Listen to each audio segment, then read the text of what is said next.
Before we move on to amps and effects and stuff, I've noticed that, all right, we're in Nashville. Yeah. We see a lot of finger picks. Right.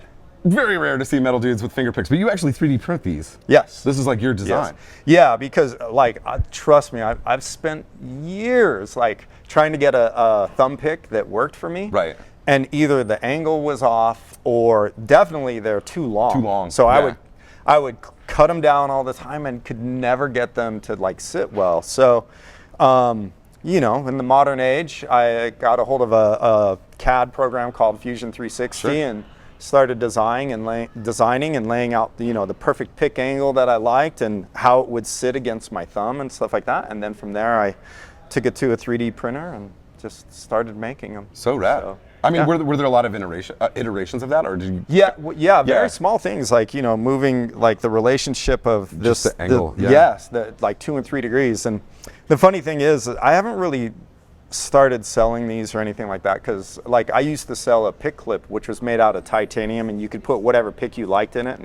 And some people still use those to this day. Actually, I'm going to be getting somebody some here shortly. But at any rate, I like this better because it's lighter, it's less clunky, you know. But the problem is, for other people, this is set up the way I like it. Right. You know. So I don't know if I'll ever sell them, but you know. I don't know. I think maybe. I saw it and was like, oh, that's pretty innovative. Like that's awesome. Playing dark ass stages. Oh yeah. Let me actually. I would love to. I'd love to riff with this. Yeah. I love that it's ribbed too, so you can hold on to it. Yes. Yeah. I noticed like a lot of finger picks are too long. Way too long. Well, yeah. I mean, it might work for acoustic or something like, you know, exactly, for that kind of application, but that's actually comfortable. Yeah. You know, that's awesome.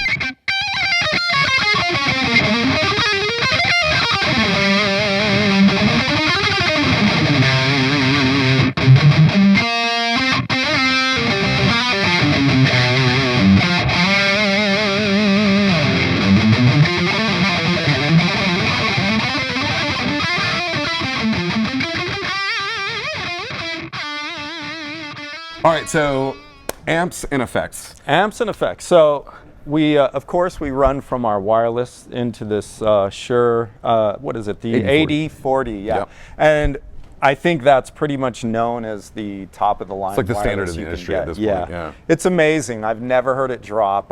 I don't have issues with it, you know. So phenomenal, great sound. From there, it's pretty simple. It goes into my amps, which I really have to give huge props to these amps. I love Engl amps. I always have. Every time I hear an Engl amp, I'm like, that's the tone I want. Totally. That's my tone, you know. And the Savage MK2, really, I love it because it's just versatile enough to give me everything I want, but it's not overly complex, you know.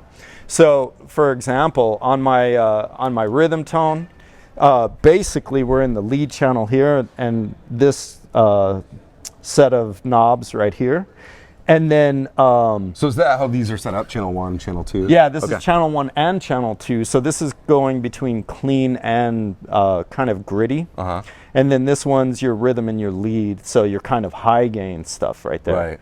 And then you get a couple of master volumes and presence that you can switch between. So if you want more presence for your rhythm like I do, so if you notice, the presence here is dialed up higher than this one. This is for my lead, and that one's for my rhythm, and so it'll switch between them. That's a lot of tonal control. Yeah. Yeah. And my favorite thing is really this one.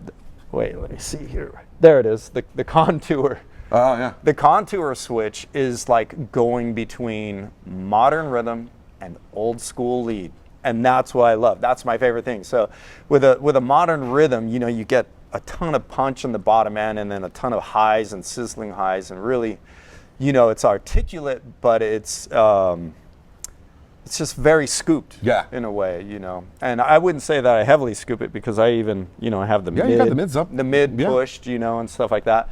But the sound overall is sort of a modern sound. But then when I go for my leads, then it's like it goes to that vintage old school, very mid-range heavy, focused sort of sound. Right. So, which, man, this is kind of the perfect amp for your situation in Flames because it's a good marriage of, you know, the classic rhythm stuff that we all grew up with, but also modern fucking rip your balls off game, you know? Yeah, like, exactly, exactly. These amps, and that's quite honestly, that's another thing I should say. I don't put any pedals really There's no gain pedals. There's nothing extra. It's all the amp, and I love it how it is. Yeah. Just like that, you know. And the cool thing about these amps is you can control them with MIDI, so they do have presets. So you can make as many variations on these amps as you want. That's gnarly. Yeah, you know, just hearing you in soundcheck, man, that Savage 120 Mark II sounds ripping. I've had a Powerball and a Slinky something, I can't remember, but I remember loving that amp because I was coming from an 800 or a Sovtech MiG 100 or something, and I had to have a tube screamer to really get it to bite, you know? Yeah. But yeah, these things will do the damn thing. Yeah, I'm impressed with Engl. They're German, right? They are German. Yeah, cool. So is this like a backup, or is one for clean, one for heavy, and a backup? Well, okay. So really, like, in a way, we would only need two, but our front of house engineer, he likes to have one for distortions and one for clean, so he can run it on a separate channel. Right. Yeah, exactly.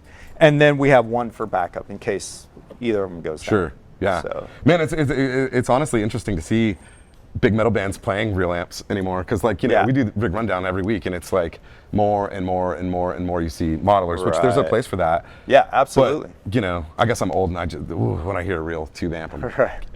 I love it, but you know, there definitely is a place for modeling. Oh, for sure. You know, where you've got travel constraints and stuff like that. It's a necessary thing. Yeah. Yes, exactly. Do you know what tube complement is in this? Because it's these. Oh man. Surely 12AX7s 4 or 5. Maybe, yeah, 12AX7s, but the power amp tubes, they're not KT88s, but they're an oddball tube. The Germans like that. They're not the EL34s or the 6L6s. They're something. Yeah, I forget though. It doesn't even matter to me. It sounds so good.